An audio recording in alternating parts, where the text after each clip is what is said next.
वैसे आज का ये जो वीडियो है ना कोई प्लान है ना कोई स्क्रिप्ट है ना कोई फिल्टर, बिना फिल्टर के वीडियो है। हमारा भारत धीरे धीरे हिंदुत्व से इस्लामिक कंट्री बनते हुए जा रहा है।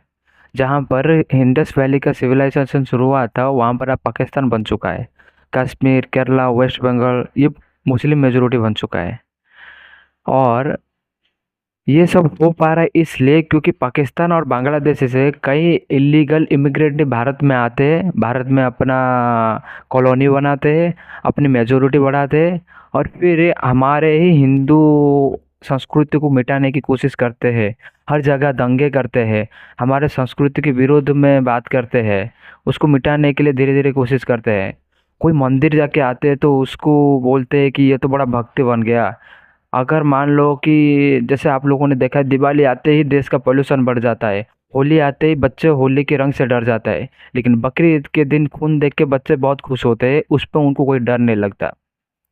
ये सब हो पा रहा है इसलिए क्योंकि हिंदू सोया हुआ है। अगर कोई हमारे संस्कृति के विरुद्ध कोई कुछ कह रहा है तो हमें उसके खिलाफ बोलना चाहिए, लेकिन हम कुछ बोलते नहीं है।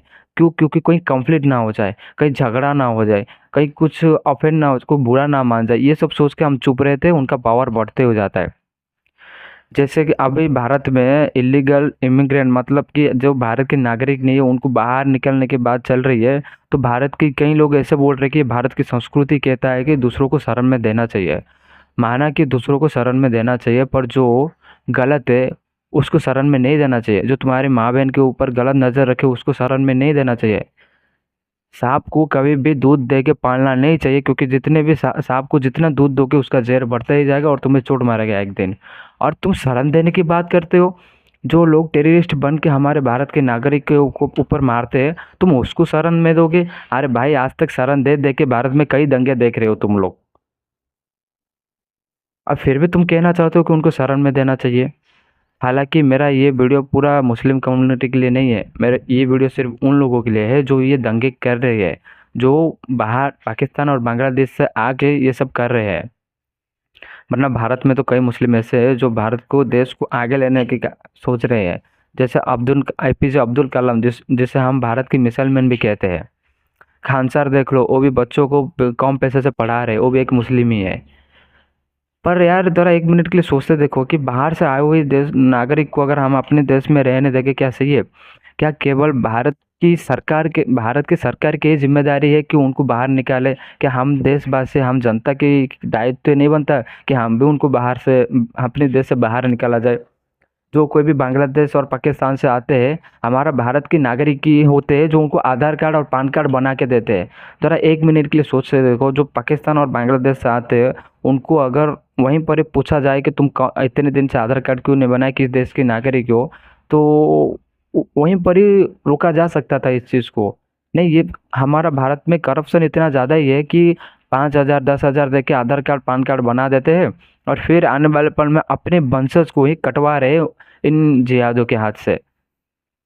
कुछ पैसों के लिए तुम उनको देश में जगह दे रहे हो, पर आपके आने वाले वंशज इन्हीं जिहादियों से कट जाएंगे। और हो सकता है कि आपके आने वाले पीढ़ी तुम्हारे मुंह पे थूक सके। ये स्पेशली ये वीडियो मैं उन लोगों के लिए बना रहा हूँ जो सेक्युलर हिंदू है। कट्टर हिंदू तो अपने देश के लिए जान भी दे सकते हैं और उनको कोई फर्क ही नहीं पड़ता कि कोई देश में रहता है तो उसको जाके बोल के बाहर निकलने से सामने वाला बुरा सोचे अच्छा सोचे, उससे कोई फर्क नहीं पड़ता। वो अगर सही है तो करेंगे ही करेंगे। ये सिर्फ सेक्युलर हिंदू के लिए है, जो यही सोचते हैं कि भाई अपना काम बनता बाहर में जा जानता, अपना बीवी बच्चा अच्छा रहे, बस वही काम खत्म है। पर सोच, एक मिनट के लिए सोच लो, माना कि तुम अपने लिए सोच रहे हो, लेकिन तुम्हारा वंशज फ्यूचर में बोल सकता है कि हमारे दादा दादी ने कुछ नहीं किया और आज हम कट रहे हैं।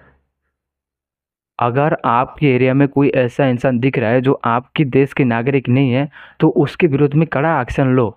पुलिस को कंप्लेन करो और हो सके तो उसे मार मार के वहाँ से भगाओ। ये मत सोचो कि ये मेरा जिम्मेदारी नहीं है। एक आर्मी अगर ये सोचने लग जाए कि अपनी बीवी बच्चे ही सही है, अपनी बीवी बच्चों को कि अपने लाइफ में सही रहो, क्या हमारा देश सुरक्षित रह सकता है? एक आर्मी जो बॉर्डर में हमारा रक्षा करता है, और हम जनता, हमें भी एक देश का आर्मी बनना होगा जो इन घुसपैठियों से हमारे देश को रक्षा करना होगा।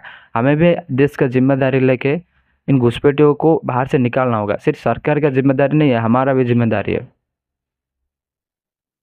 बस आखिर में बस यही कहूँगा कि थोड़ा सावधान रहो। जो तुम्हारे आसपास में कोई भी जिहादी या फिर कोई भी ऐसा जो देश का नागरिक नहीं है, उनको बाहर निकालो। हो सकते तो मार मार के भगाओ, अगर नहीं निकल रहा है तो पुलिस को कंप्लेन करके भगाओ।